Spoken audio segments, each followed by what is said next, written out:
Let's go fishing with Compleat Angler. The great thing about Compleat Angler in Dandenong is it's central to some really good squid fishing, and there's no one better at doing land-based.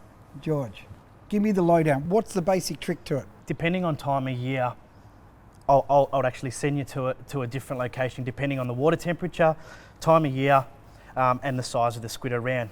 Just after the summertime and in the summertime, we fish the southern part of Port Phillip Bay. So the size of the lure or bait will generally determine the size of the fish or squid you're going to catch. So stronger currents, bigger squid, colder water, bigger lures.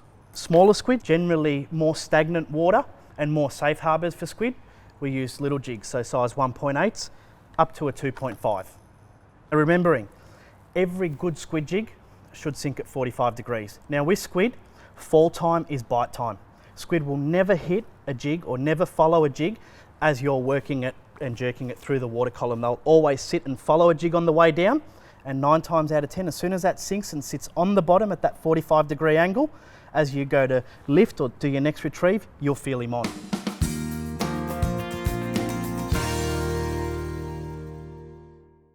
So now when you're down the bottom, obviously casting something like that's easy.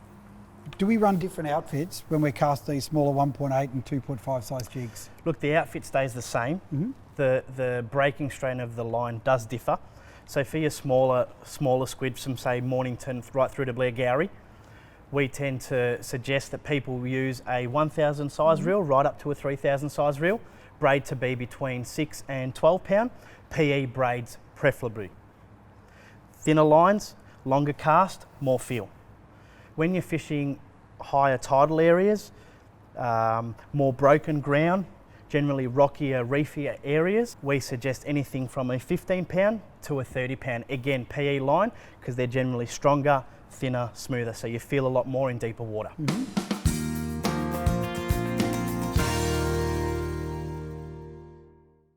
So if they're going to, let's say Mornington Pier, give us a rundown of what you do to help people catch more squid. Okay, small squid, smaller jigs.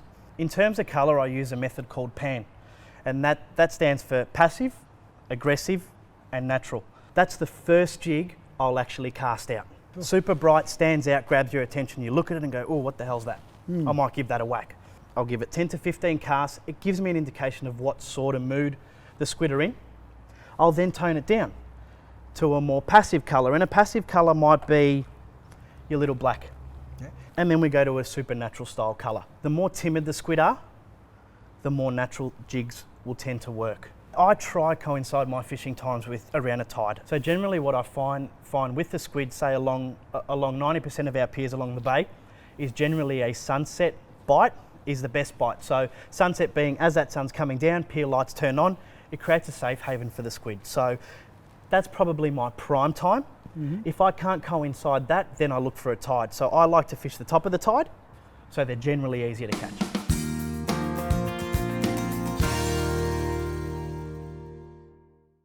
Next thing, if we are struggling to get squid or we see squid come right up to that lure and back away at the last minute, scent. Basically what it does is it turns a dead bait or a dead swimming bait into a panicking, bleeding live bait. Dirty water, stronger scent, whether it be a garlic or a tuna style scent. Clearer water, more natural scents, crawfish, shrimp. It's quite complex for catching a squid, I'm telling you. And that's something that's just constantly running through, is that you get that local information from the Compleat Angler, because you guys are out fishing all the time, aren't you? So if you do that, you'll catch more squid. Let's go fishing with Compleat Angler.